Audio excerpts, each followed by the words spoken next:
Y a de l'espoir, tant qu'il y a de la vie, y a du combat. Tant qu'on se bat, c'est qu'on est debout. Tant qu'on est debout, on lâchera pas.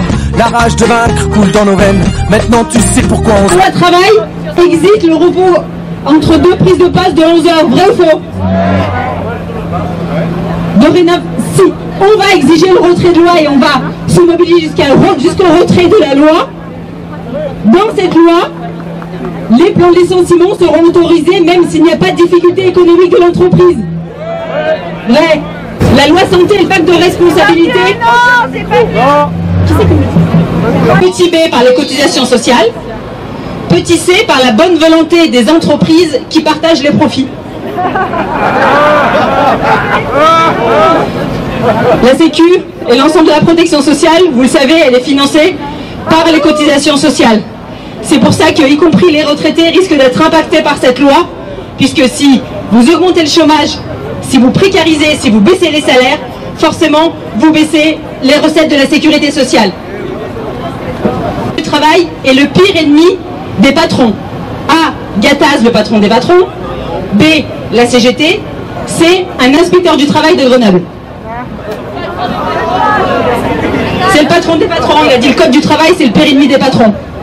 Qui a dit en janvier à Davos, la réforme du code du travail, c'est travailler plus et gagner moins. Petit A, Sarkozy. Petit B, Macron.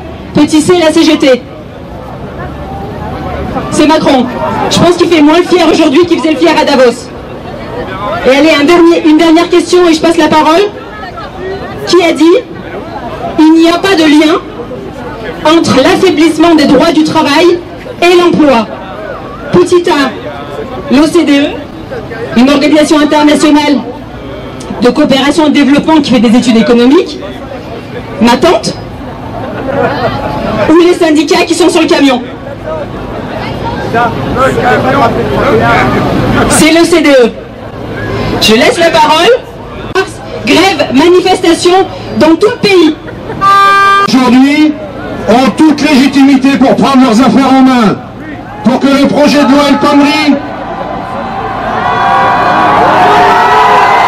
le projet de loi El Khomri touche tous les salariés et donc il touche les jeunes qui sont les futurs salariés. Le texte réécrit totalement le droit du travail en prévoit dans la lutte. Et c'est bien d'une lutte commune qu'il s'agit. Si les étudiants se mobilisent fortement aux côtés des travailleurs, c'est que nos intérêts sont les mêmes et ils sont incompatibles avec ceux du patronat qui se fait un plaisir d'envoyer ses amis du Parti Socialiste vers la besogne. On entend souvent que les étudiants sont les travailleurs de demain, mais la vérité, ils sont aussi ceux d'aujourd'hui. Un étudiant sur deux est contraint de se salarier pour payer ses études, divisant ainsi par deux ses chances de réussite d'études. Ce sont souvent les emplois les plus précaires qui sont assurés par les étudiants, intérim, CDD, contrats saisonniers ou autres du même genre. Ce sont ces mêmes emplois précaires qui sont parmi les plus exposés face à la loi travail, car le rapport de force y est plus favorable au patron. Ainsi, jusqu'au retrait de la loi travail et au recul du gouvernement sur l'ensemble de l'offensive patronale et sécuritaire qu'il met en œuvre depuis des années, les étudiants seront présents et nous ne lâcherons rien. Les salariés, dans un pays où le PIB a doublé en 40 ans, dans un monde où 1% de la population détient désormais plus de 50% des richesses, et où ce chiffre continue à augmenter. Par quel retournement incroyable voudrait-on nous faire croire que nous devons accepter lors de sans pressé ne l'auront pas? Ce n'est pas un simulacre de démocratie, mais qu'à sens unique. Il s'agit de faire voter aux salariés, le couteau sous la gorge, des accords de destruction de leurs droits. Aucune chance d'avoir des réponses. On pousse au terrain. Aujourd'hui, comme toujours, seule la lutte paye. C'est Sébastien Dunef. Déjà, je pense qu'il faut se dire une première chose, c'est que cette première mobilisation, c'est un succès. Parce que quand je vois plus de 1500 jeunes grenoblois qui, il y a encore 2 semaines, n'étaient même pas en conscience, connaissance de cette loi, et qu'en l'espace de 2 semaines, c'est 1,2 million de pétitions qui ont été signées en ligne. C'est des centaines de jeunes qui ont été en assemblée générale. C'est 6 lycées bloqués sur Grenoble. C'est des centaines de jeunes qui se mobilisent à l'université de Grenoble-Alpes et à l'IEP aussi. Et bien je me dis que cette première mobilisation, eh bien c'est un succès et elle en appellera bien d'autres. Défendre. L'objectif de cette première mobilisation, c'est d'envoyer un message à ce gouvernement. Le premier, c'est que la jeunesse, elle n'est pas résignée. Résignée à voir ses droits disparaître petit à petit sous prétexte qu'on voudrait faire plaisir au patronat, aux libéraux, à la Commission européenne. Le deuxième message, c'est que les jeunes, ils sont chauds et qu'ils vont continuer à se mobiliser. Nous, on appelle, les jeunes se sont déjà mobilisés en Assemblée Générale et ont constitué un comité de mobilisation à l'Université de Grenoble et à l'IEP. Et donc, dans cette Assemblée Générale, a été décrétée une date de mobilisation dès le 17 mars. Nous nous réunirons en Assemblée Générale chaque semaine. Et enfin, le comité de mobilisation sera un cadre d'implication de tout étudiant qui souhaite remettre en cause les logiques imposées par ce gouvernement. Maintenant, j'aimerais juste souligner une chose. Aujourd'hui, qu'est-ce qu'on nous propose pour faire nos études et depuis le début de ce quinquennat? On a des jeunes, des salariés qui ont élu ce président de la République, qui ont élu François Hollande. Et quand on nous dit, quand on dit aujourd'hui qu'on subit la précarité, eh bien, qu'est-ce qu'on a comme réponse? Des budgets d'université qui stagnent, voire même qui baissent. Des réformes libérales qui s'imposent dans nos facs et dans nos lycées. On a derrière des bourses qui n'augmentent pas et des jeunes qui chaque jour, sont davantage plongés dans la précarité. Et on nous répond face à ça. El Khomri est inacceptable et doit être retiré. Il va au-devant des demandes du MEDEF et même de la partie la plus rétrograde du patronat. Certaines mesures sont carrément du pain béni pour les patrons voyous. De fait, le code du travail n'est plus pensé pour protéger les salariés, mais pour, je cite, sécuriser les entreprises pour leur permettre de se développer. Ainsi, les défenseurs de ce projet ont la plus grande peine à y trouver le moindre article favorable aux salariés. Ces sophistes nous serinent leur vieille rengaine. Pour pouvoir embaucher, il faut être sûr de pouvoir licencier facilement. Jamais, depuis 50 ans, il n'a été aussi facile de licencier. La plupart des démarches administratives qui protégeaient les salariés ont été supprimées et les ruptures conventionnelles font le reste. Plus d'un tiers des CDI prennent fin dans la première année. Et le chômage, il en est où? Les valets du capital nous expliquent que la ligne de fracture dans la société passerait au sein de la classe ouvrière entre les insiders et les outsiders. Traduction, entre les titulaires d'un CDI ou les fonctionnaires et les précaires. Ils nous expliquent que la guerre de classe qu'ils mènent n'existe pas et que la solution au chômage est la précarité généralisée. Je ne développerai pas ici nos analyses sur les mesures concernant l'inversion de la hiérarchie, des normes sur le temps de travail, les astreintes, le temps de repos, les heures supplémentaires, même si ces mesures peuvent avoir des conséquences à court terme, y compris dans la fonction publique. Je voulais dire au préfet, une chose très simple à transmettre à M. Hollande et à son gouvernement et à tous les décideurs et décideuses économiques. Vous voulez nous faire travailler pour les beaux yeux du gouvernement et du MEDEF. C'est non. Vous voulez le beurre, l'argent du beurre, les épinards et la fermière. C'est non. Flexibilité, c'est être payé quand ils le décident. Nous, les factures, il nous faut les payer. Nous, les loyers, doivent être donnés le 10. Nous connaissons déjà votre organisation du travail. 3 journées en une. Une journée de travail dans l'entreprise, une journée de travail à la maison et une journée de travail pour rechercher les subsides qui permettent de payer nos loyers, nos soins et les études des enfants, ainsi que les cantines. Nous reparler notre indépendance économique pour pouvoir vivre. Je passe la parole à Milan, qu'à Solidaire. Merci.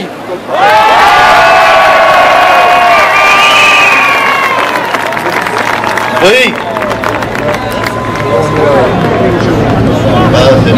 En définitive, ça va faire maintenant plus de 30 ans que ce parti soi-disant socialiste mène une politique libérale dans l'intérêt exclusif du patronat.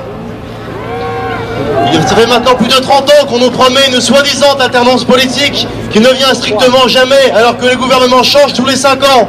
Les camarades, mais aujourd'hui les lycéens et toute la jeunesse, on est tous mobilisés parce qu'effectivement on n'est pas les travailleurs dans 24 heures, on est les travailleurs dans 3 ans grand maximum, et on est tous mobilisés pour avoir un avenir qui vaut le coup, on est tous mobilisés pour avoir un salaire décent, et même cette loi nous concerne. On ne peut pas accepter 40 heures par semaine pour des mineurs, on ne peut pas accepter un gouvernement qui terrorise et encourage le travail des mineurs. Et ensuite, se mobiliser chaque jour, bloquer ça chaque lycée et empêcher le pays d'avoir une éducation correcte pour qu'on ait un avenir correct. Alors oui, on se mobilisera chaque jour, on bloquera chaque lycée et on ne reculera devant rien jusqu'à la retraite de ce putain de loi. Merci. Je vais être bref. Ce projet de loi, il n'y a rien à négocier, rien à discuter, tellement c'est une régression de A à Z. Le texte, le projet de loi tel qu'il permet aux multinationales et aux grandes entreprises de délocaliser légalement, de supprimer de l'emploi et de mettre en concurrence les salariés au niveau de l'Europe et au niveau international et de créer un dumping social. Et donc ça c'est un effet immédiat et de ces textes de loi. Donc voilà pourquoi la CFTC Métallurgie Isère manifeste aujourd'hui avec vous et manifestera jusqu'au retrait de ce texte. Patrick va expliquer comment on va partir. Juste une attention particulière, c'est qu'il y a les travailleurs sans papier. Ils ont fait 2 mobilisations pendant l'état d'urgence. Donc on vous demande de les laisser en début de manifestation, c'est important.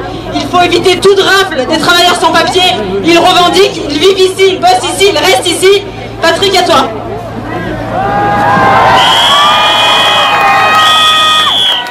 Oui, merci Linda.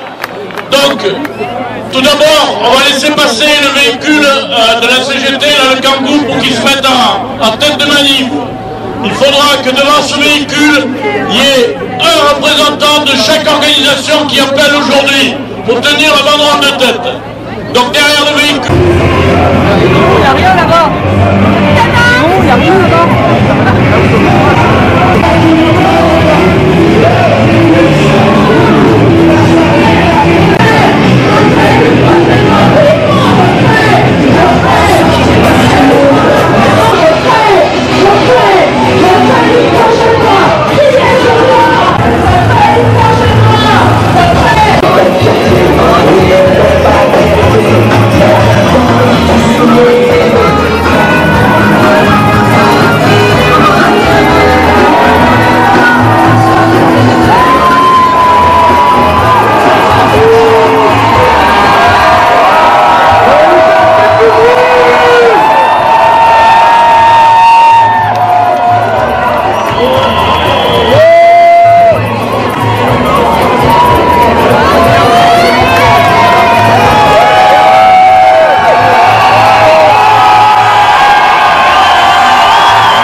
bon, mec, c'est là-bas. C'est bon, c'est là-bas.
Ce projet de loi, 9 mars et ensuite, on s'arrêtera pas là. Retrait de ce projet de loi.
Ouais, je vais essayer.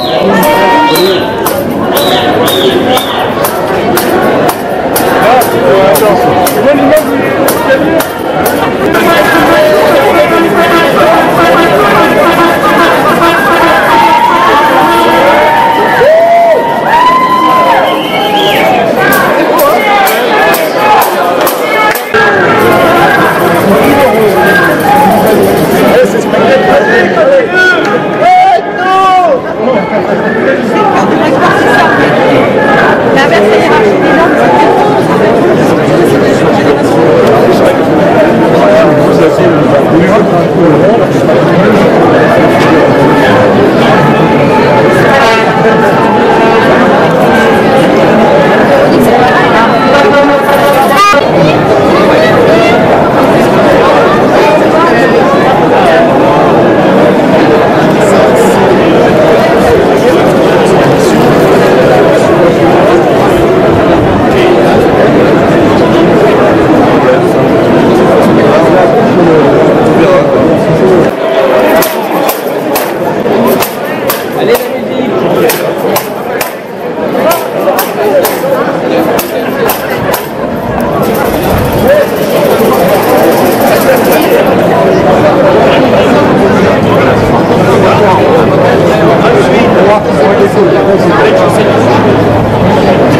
on lâche rien, on lâche rien, on lâche rien, on lâche rien, on lâche rien, on lâche rien, on lâche rien.